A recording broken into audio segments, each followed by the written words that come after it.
Witajcie telewidzowie z kolejnego dnia z Alvar. Jesteśmy na północy Indii i dosyć pechowe jest to miasteczko, mam wrażenie. Dzisiaj z tatą wstaliśmy, wcześniej w sumie z Marcinem Serwus. też, z Marcinem też, ale Marcin dostał problemów żołądkowych i został w pokoju. My za to wybraliśmy się na punkt widokowy, dojeżdżamy, znaczy w sumie nie dojechaliśmy, tylko pan nas zostawił przy wejściu i mówi tak i na migi, że zamknięte. A my już się nastawiliśmy, mówi, kurczę, takie piękne, wszystko widać, to całe miasto z góry. No nic, zawróciliśmy, powiedział, że inny punkt widokowy to tylko z jeziora, które jest jakieś 12 km stąd. O, jakaś mucha.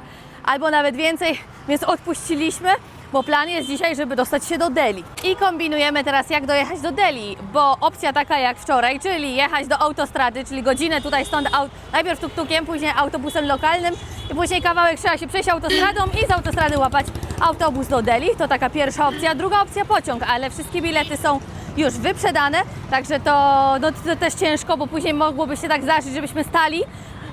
No i te bagaże i wszystko, że czasami nie ma miejsca nawet. Zresztą wiecie, jak Marcin jechał, to mniej więcej mogłoby tak wyglądać. A no pewności nie mamy właśnie, czy to będzie tak wyglądało, czy będą jeszcze jakieś miejsca. A trasa, jak czytaliśmy w internecie, jest dosyć popularna. I teraz zauważyłam w internecie całkiem przypadkiem, że jest trzecia opcja, że z tej miejscowości jadą bardziej lokalne autobusy. Właśnie idę z tatą zobaczyć te lokalne autobusy. Doszliśmy na stację autobusową, ale póki co tylko tuk-tuki. Może to tuk-tuki stąd zawożą gdzieś dalej. Weszliśmy dalej, widzimy jakieś autobusy. Póki co idziemy, widzimy same takie autobusy. Zero klimatyzowanych, no bardzo lokalnie, z jednej strony fajnie, ale jakbyśmy mieli 4 godziny jechać gdzieś przy oknie, no to cały czas jednak wieje i to nieprzyjemne do końca jest. O, gdzie tata? Jest! To wygląda na okienko z biletami, pójdę podpytać. Pan z tego okienka powiedział, że mamy iść gdzieś tam przed siebie na drugą stronę.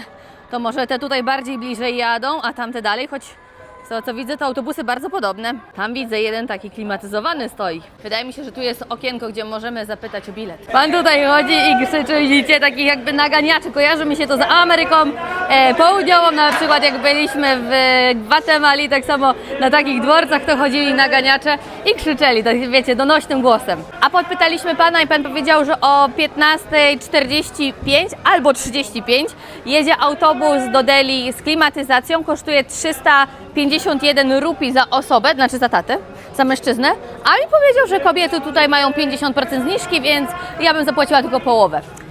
Tak, później zapytałam w okienku, pani potwierdziła godzinę, ale powiedziała, że 361 od osoby, nieważne kto jedzie.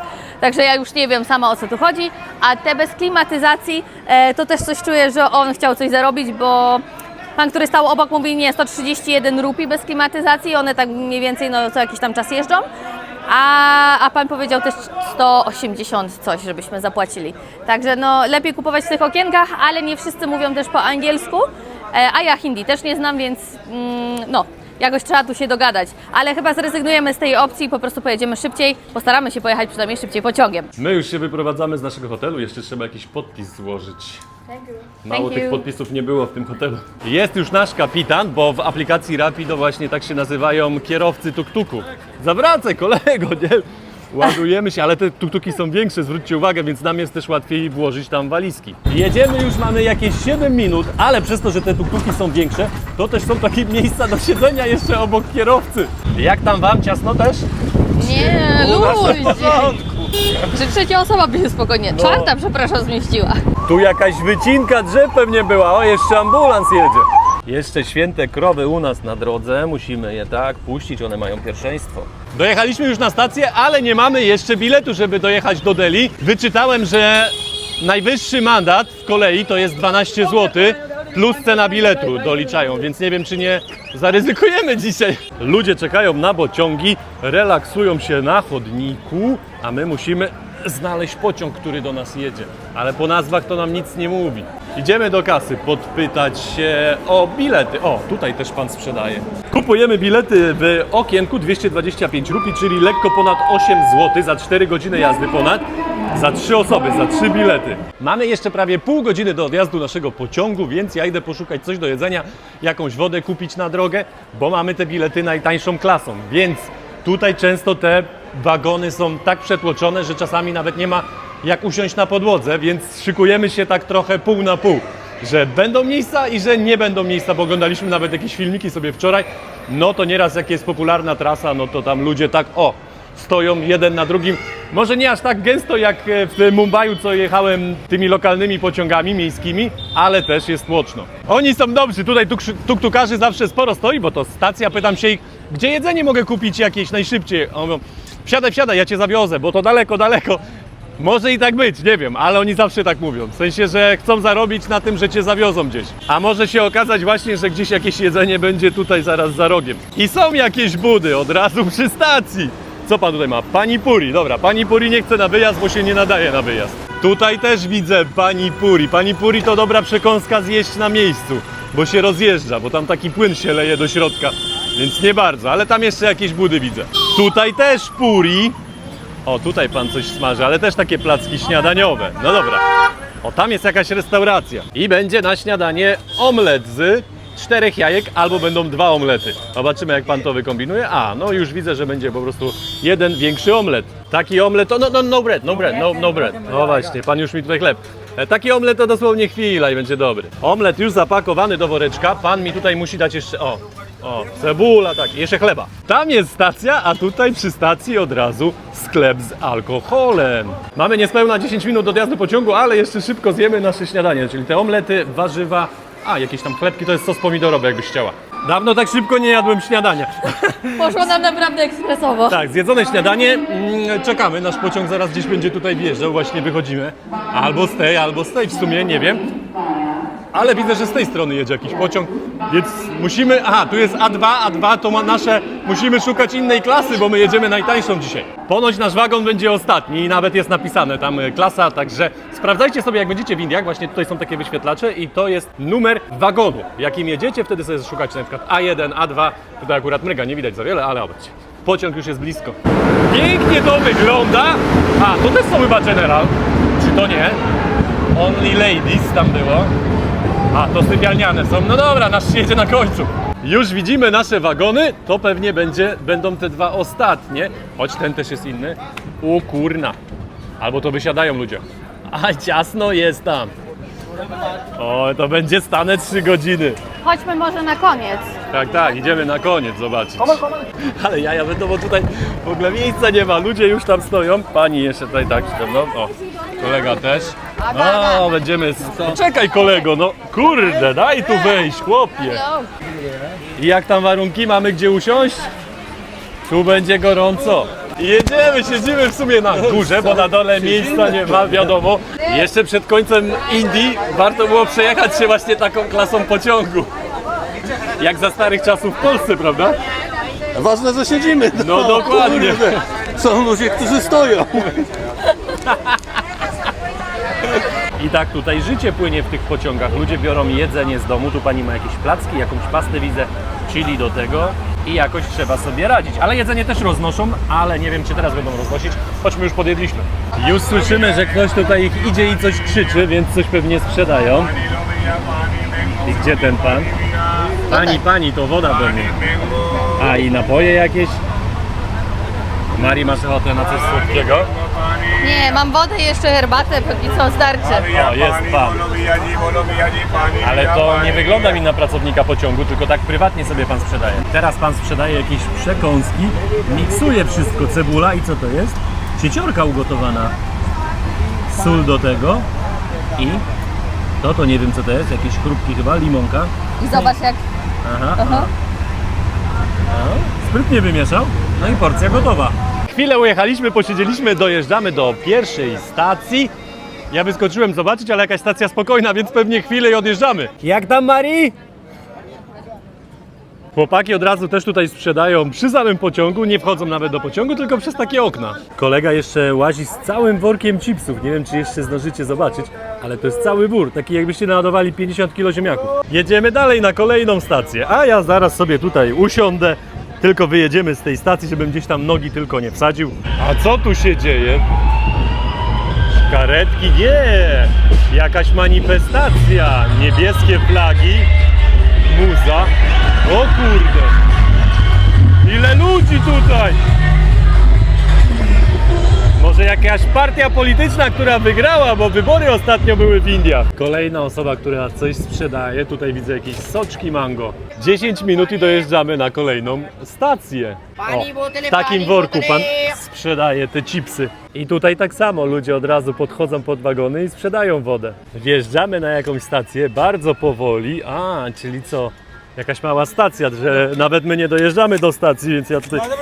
Aha, wysiada się tutaj przy drodze. Droga też zamknięta, szlaban. Kilka osób się też dosiada, albo tylko odsyłają panią. Nie, pan też jeszcze wsiada. A pociąg jest tak długi, że właśnie na tych niektórych mniejszych stacjach, no ta stacja nie wystarcza, żeby on się zatrzymał normalnie. Czy zdążą? Patrzcie, ludzie podają butelki, a panowie nalewają wodę, bo tutaj jest woda za darmo, jakąś rurą leci. No, jeszcze zdąży? O, będzie szybka akcja z tą następną butelką. O, no to nie da rady. Tam będzie musiał ktoś się wrócić po tą butelkę, o tamten pan. I nasz wagon dopiero wjeżdża na stację. Jaki sprytny system, wózeczek zrobiony na kółkach. To zwykła skrzynka, kółka też doczepione i wozi pan sobie takie ciacha. Mamy jakąś dużą stację i sporo ludzi się dosiada. Pani jeszcze mnie poprosiła, żebym jej wody świeżej dolał właśnie stąd. To dla tej pani. No nawet trochę zimna ta woda. Jak tam ekipa? Gorąco? Gorąco troszkę, czy nie? Chcecie się przenieść? Robimy przeprowadzkę do innej klasy. Mamy cały przedział dla siebie teraz, nikogo tutaj nie ma. Tak. Czekamy tylko na konduktora. Karę zapłacimy. No. 12 zł. Plus bilet. Plus bilet, to ciekawe ile nam sobie bilet powie. Słońce świeci w tą stronę i nie będzie tego za bardzo widać, ale wjeżdżamy powoli do aglomeracji Delhi i jedziemy już jakiś czas i tutaj no, są jakieś budynki i jest jakiś murek. Oni po prostu wyrzucają te wszystkie swoje śmieci za ten murek. No ogrom tych śmieci jest. Akurat tak stanęliśmy, że tutaj jest trochę jakiś kibel, ale tam już po prostu wszystko leci, tak? Mają trochę śmieci, to wywalają. Ruszyliśmy, to teraz będziecie mogli zobaczyć, ile jest tutaj tych śmieci i to na całej długości. No my jedziemy już te kilka kilometrów i te śmieci cały czas tutaj leżą. Też ostatnio zwróciłem uwagę, jak oni to robią. Oni zawiązują w reklamówkę śmieci i taka reklamka rozbujają i wyrzucają. Zauważyłem, że jeżeli chodzi o śmieci, to w Indiach oni mają coś takiego, że jak już zamiedzą, to już mnie to nie interesuje. Ja już tam mogę wyrzucić, nieważne czy tam mieszka sąsiad, czy ktoś w ogóle żyje z tego, czy ma jakiś biznes. Śmieci nie są u mnie w domu, problemu nie ma. Kolega mój nowy to taki pracownik kolei, widzicie, ma taką smycz. Mówi mi tak, wjeżdżamy teraz do Delhi, mówi nie wystawiaj telefonu tutaj, bo jest po prostu ciap. Minęliśmy tylko stację i ta sama sytuacja. Jest jakiś płot, mur i znowu ludzie wyrzucają tam śmieci. Widzę, że wjeżdżamy teraz na jakąś większą stację, a ta stacja to jest pierwsza stacja w Delhi. To są te wagony, z których my wysiedliśmy. O, patrzcie, jak tam ludzie, tam jest tak ciasno teraz, wcześniej widziałem, ile ludzi się dosiada. Ciężko wysiąść, o, jeden drugiego wypycha, bo ludzie chcą się wydostać, bo ten pociąg chwilę i rusza. Patrzcie.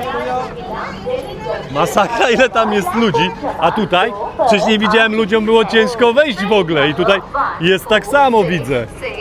Jak ktoś wszedł gdzieś do środka i chce teraz wyjść, no to sporo problemów ma. Spróbuję teraz tam wejść przez inny wagon. Tu widzę, że jest pierwsza klasa, a zaraz powinienem być już tam, bo pierwsza klasa i od razu są te właśnie wagony tamte. Aha, i tak jak myślałem, patrzcie.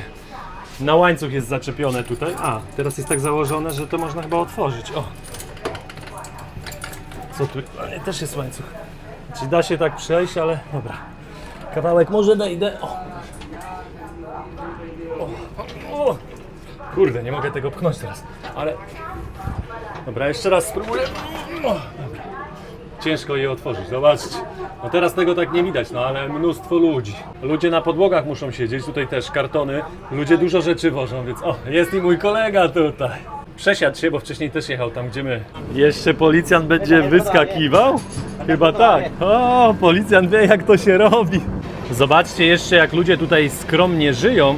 I też widać, że przerabiają jakby te śmieci albo coś innego, bo widzę, w tych workach coś tutaj wożą. Życie toczy się przy samych torach, nawet tam, gdzie mieszkają, zobaczcie, też są tory. Nie wiem, czy tamtędy pociąg jeździ. Możliwe, że jakiś lokalny też tamtędy przejeżdża. Ale większość tych domów to wygląda jak jakieś slumsy, że ludzie sobie po prostu stawiają w miejscach, w których są albo w których jest miejsce. Tutaj też sporo ludzi na małej przestrzeni. Tutaj kolejne miejsce, gdzie sobie ludzie domy stawiają. No tak mi się wydaje, że to po prostu ludzie sobie budują jak chcą. I widzę, że w tym Delhi to naprawdę mają jakiś większy problem z tymi śmieciami. Spójrzcie na te chaty, to wygląda jak jakieś komórki, tam też anteny wystają, to na pewno ktoś tam mieszka.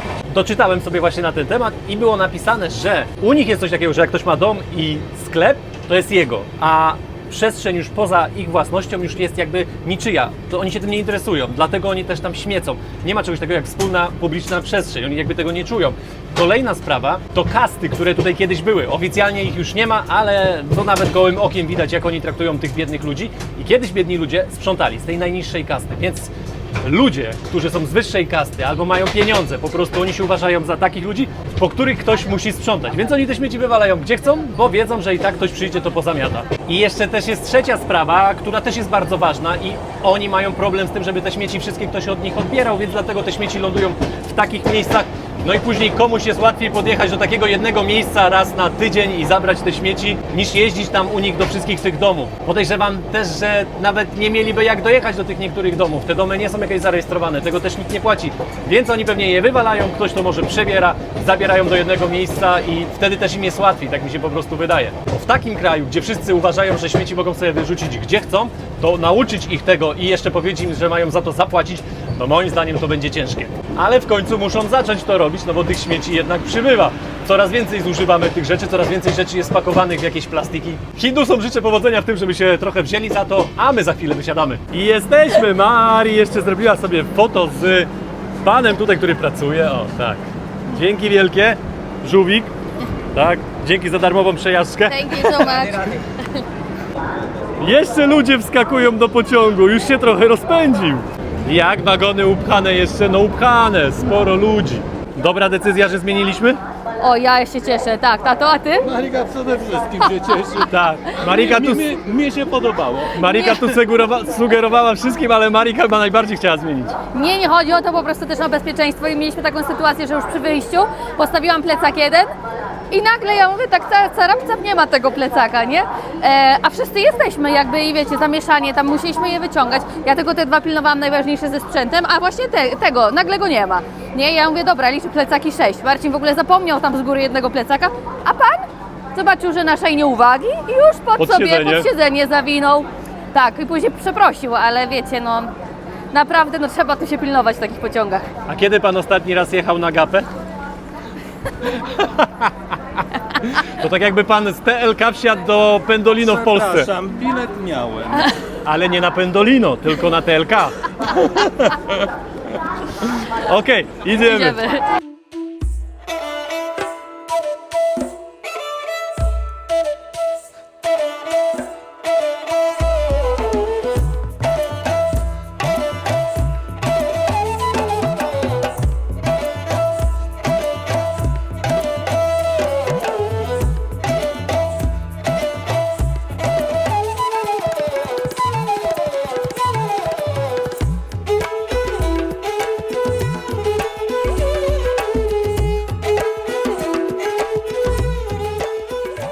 Jesteśmy już na górze, musimy przejść przez tory, ale zobaczcie, jakie te pociągi są długie. Z jednej strony tam odjeżdża jakiś druga klasa, teraz z tej strony, tu słońce trochę świeci, ale ogromne są. Ten drugiej klasy, już tyle go pojechało, tyle wagonów, a on nadal tu jeszcze jedzie, jeszcze kilka wagonów przed nami. W Delhi można się wymasować na takim fotelu na stacji. Gdybyśmy mieli więcej czasu teraz, to Marii czemu brakuje nie? Tajlandii. Zamawiamy jeszcze rikszę, czyli takiego elektrycznego tuk-tuka do naszego hotelu. Mamy z jakieś 4 km? I z reguły on jest też większy, no i spokojnie się jedzie. Nie pierdzi. A możecie używać aplikacji Uber i Rapido też. Coś nam w aplikacji nie chcą potwierdzić, może taka lokalizacja, już się z tym też spotkaliśmy, że trzeba było gdzieś właśnie wychodzić daleko. No to bierzemy sobie tutaj tuk-tuka spod stacji.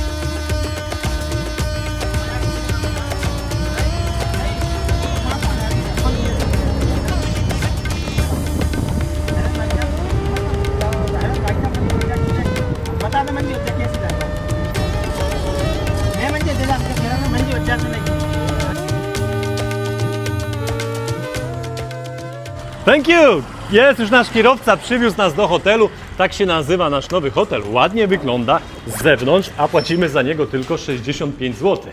Ale to wam zaraz pokażemy, jak w środku wygląda. Namaste. Dostajemy jeszcze takie napoje na przywitanie. Woda, soczek jakiś owocowy. W sumie mam ochotę na jakiś taki soczek. Mamy już wszystko. Marika wypisała całą książkę, załatwiła wszystko za nas. My sobie z panem Zbyszkiem tylko siedzieliśmy i Drineczka brakowało. No brakowało. Nadrobimy może wieczorem. Wchodzimy do naszych pokoi 401, 402. Thank you. Ale elegancko. Elegancko, one pewnie podobne. Jakieś światło by się Tutaj przydało. tylko to jest wszystko, zobacz na... A, wszystko jest Na dotyk. Kurczę, ale tu ładnie. Kurde, szafa nowocześnie wszystko zrobiona. Jakie lustro! Za 65 zł? Kurde. I jeszcze okno. Okno mało spotykane, kawa, herbata, widzę tutaj cukier, zaraz jakąś kawę zrobimy. No i łazienka w sumie też. Elegancko, no podoba mi się, ale nam się trafiło. Zmieniliśmy pokój, bo ten jest troszeczkę mniejszy, więc pan Zbyszek w tamtym sobie będzie sam siedział. Ten jest trochę większy. Mari, co tam już grzebiesz? Lodówkę mamy jeszcze? Lodówkę mamy. A, no trzeba ją włączyć. Jest szafa, jakiś wieszak, miejsce na żelazko, ale nie ma. Ten jest trochę większy pokój. Tutaj jest więcej miejsca na plecaki, a to jest ważne dla nas, bo później będziemy... A, to później wam opowiem. Dokładnie tak. A łazienka taka sama? Bo ja tam Taka nawet tak nie sama, zajrzałam. tak. Tak mi się wydaje. Pięknie. Była chwila relaksu, nacieszyliśmy się hotelem, a teraz idziemy coś zjeść. Dzisiaj też nie będzie jakiegoś zwiedzania Delhi, bo no wiadomo, godzina późna, zaraz będzie ciemno, więc idziemy tylko na, mam nadzieję, taką fajną, słynną ulicę, gdzie będzie można dużo rzeczy sobie popróbować. Lecimy! Matko Boska, patrzcie na tego bawoła, jakie ma rogi. Ja pierdykam, jakiś transport pan tutaj wjedzie, metalowe rzeczy. Ale numer, o chłopaki tam na pace tak samo. Nie no, Delhi to wygrywa jak na razie. Musimy przejść przez drogę, co w Indiach czasami też nie jest łatwe. I no nie będziemy gdzieś tam daleko szli, będziemy musieli przez te murki tutaj skakać jak lokalni. Zaraz wam zademonstruję, o właśnie tak. Czyli my też to zrobimy. Mari? Dobre. O, pięknie. A teraz ja, hop.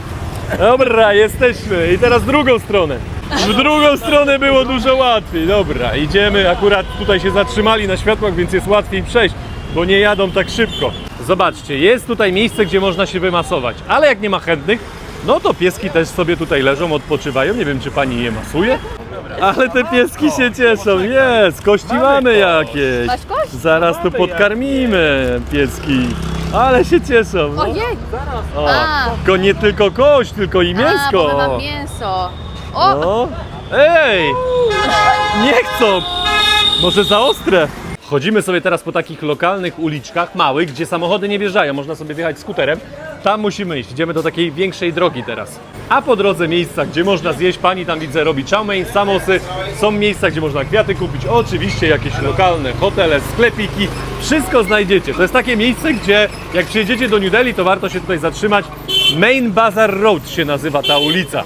A to wygląda jak jakiś indyjski lumpeks. Tutaj widzę, że jest transport gazu, ale czy co? To mi wygląda na pełną. Pewnie niektóre pełne, niektóre... O, ta już jest pusta, bo nie ma nalepki. A znowu tutaj, o, proszę bardzo, jak macie jakieś takie buty do wypastowania, można przyjść i pewnie za grosze można sobie wypastować, ale ja mam adidasy, więc ja nie skorzystam. Jest gaz! Kolega pewnie wiezie butle do kolejnego klienta. Jakieś restauracje, domy, pewnie jakoś to można zamawiać. Nadal idziemy tą uliczką i patrzcie, tu jest jakiś taki niewielki hotel, mi się wydaje, i tu jest bramka, jak na lotnisko, sprawdzają, czy nic nie wnosicie. Doszliśmy na tą ulicę i ta ulica mi przypomina przez te neony Chinatown w Bangkoku. Kto był, to skojarzy pewnie. Nie tylko zakupy na tej głównej ulicy, oczywiście można coś zjeść. Tutaj widzę, kolega robi samosy, między innymi też jakieś placki, piąteczka, a znowu tutaj, patrzcie, sok z trzciny cukrowej, ale jakie to wielkie. Skoro jesteśmy w Delhi, a z Delhi już niedaleko do Nepalu, to weźmiemy sobie nepalskie momosy. Pan nakłada taki talerzyk 2,40, 12 sztuk. Pan podobno z Nepalu, jak z Nepalu, to powinien wiedzieć, jak ugotować, tak jak ja wiem, jak zrobić dobry bigos.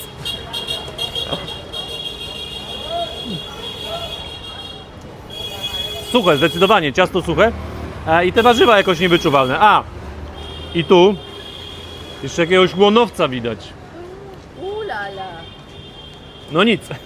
Tutaj jakiś zakład mleczny, panowie leją świeże mleko z kan i tu pewnie też coś przetwarzają. Tam widzę jakaś, O, tam widzicie? Tam pewnie jakieś sery się robią. Ale też świetne, że można właśnie takie świeże mleko się napić prosto z kany. Pan tutaj dokarmia bananami taką mućkę, ale ona jest wielka, zobaczcie. I to nie wygląda, żeby była w ciąży. Zwróćcie uwagę na te żelazko. Też jest na węgiel, zaraz zobaczę. O, w worku ma pan tutaj węgiel przygotowany, gdzieś pewnie to też rozpala pod spodem i prasuje takim żelazkiem. Niektóre rzeczy też ostatnio widziałem, że były mokre, więc to i od razu wysuszy, bo tutaj temperatura jest niezła. Widzicie, jak się żarzy? A że my mamy trochę jedzenia, takich obierek, więc takie krówki lubią. Tak, mamy jakieś tam pomidora resztki, mamy ogórka resztki, także myślę, że tak. O, jak się oblizuje! O, z ręki zje? Pewnie, że zje. Najpierw musi wyczuć. O, tak Oj. najedzona ona po kolacji już raczej. To nie dajemy takiej. Ale delikatnie. No. Chyba, że jakieś zapachy tam, na ogórka poleci może. O, ona zielone chce, a nie jakieś tam mąkę. Ale No, O! w końcu jakieś restauracje się zaczynają. Patrzcie, ile tutaj ognia. O, kolega mówi, żeby nie nagrywać. Tam nas pan trochę skrzyczał, że nie chce, żebyśmy nagrywali tą restaurację, więc jesteśmy już w innej. Tutaj chyba jakieś sery, tak samo. Są też nudle chow mein. Patrzcie na to, coś słyszymy, tu jakiś dźwięk. Pan kręci koło. Tu jest jakaś linka założona w kole, widzicie? I pan ma tutaj pewnie ostrze, gdzie noże, a patrzcie, ostrzy noże. Ale numer! Wszystko ręcznie, raczej nożnie. Tak się kręcimy po tych ulicach w Delhi i widzę, że jakiś pałac, jakaś brama też przed nami, ale to raczej dzisiaj tam nie będziemy wchodzić. Też widzę jakaś kopuła na środku. Dam wam 3 sekundy i zgadnijcie, co to jest. 3, 2, 1. To jest kupa świętej krowy, można ją sobie kupić. Oni używają to do oblepiania chat. Można też tym podpalić sobie pod garkiem i też się będzie paliło. Mari uwielbia popcorn, więc bierzemy taką dużą porcję za 50 rupii, czyli 2 złote. O, patrzcie. Będzie Taki jedzone. worek, tak, bierzemy na wynos. Łaziliśmy i znaleźliśmy dość lokalną restaurację. Ja zamówiłem sobie jajkową masalę, Mari ma kurczakową kormę. O, to Coś innego. tak. A pan Zbyszek po chińsku, makaron. Mam dzisiaj dobrą karmę, bo dostałem pierwsze swoje danie, 2 jajka, a wy jeszcze nie. Ciekawe, kto będzie miał dzisiaj najgorszą karmę. O, kogo obstawiacie? Ciężko mi Moje? powiedzieć, no. Bo skoro z innego kraju, A no. No tak, chińskie na końcu. I wyszło na to, że pan Zbyszek ma kormę. Korma to te danie. Karmę pan Zbyszek ma najgorszą dzisiaj, bo ostatnio dostał swoje danie. Makaron po chińsku z kurczakiem, cebulą i ketchupem. Twoje ostre, Mari.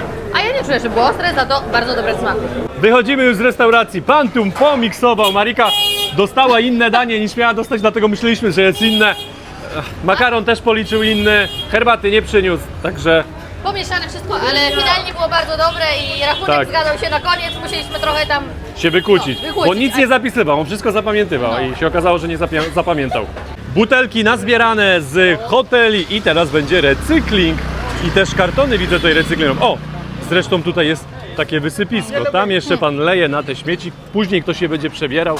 Tam dalej jest główny dworzec w Delhi, a my musimy przejść tutaj pod wiaduktem, żebyśmy nie musieli później tam ganiać, jak tutaj szliśmy, także przejdziemy sobie tutaj. Bierzemy jeszcze wodę w takim miejscu na ulicy, tak, panowie tutaj się śmiali, chcieli nas to szukać, ale się śmiali, więc, ale na początku się nie śmiali, także... Ile dzisiaj tu trąbią, słyszysz to? Tak, tak, ja nawet nie wiem, czy słychać to, co ja mówię, ale pewnie tak, pewnie mikrofony zbierają. My już wróciliśmy do naszego pokoju i uciekamy spać, czy nie jeszcze? Oj tak, dzisiaj odpoczynek po tej podróży. Jutro szykuje się dzień, tak, zaplanowany, że będziemy trochę zwiedzać, więc trzeba się wyspać, ostatnie dni też mało śpimy. No właśnie, jutro odwiedza nas ktoś w Indiach. Znajomy z... Poznany w Nepalu. O, Drugi raz widzieliśmy się w Indonezji. Indonezji. Tak. Kto pamięta już i kto wie, o kim mowa? A teraz będzie 3. raz. A teraz tak, 3. raz. Więc my się zbieramy, idziemy się myć, a wy trzymajcie się, dzięki, że byliście z nami dzisiaj i do zobaczenia w następnym odcinku. Piąteczka! Pa!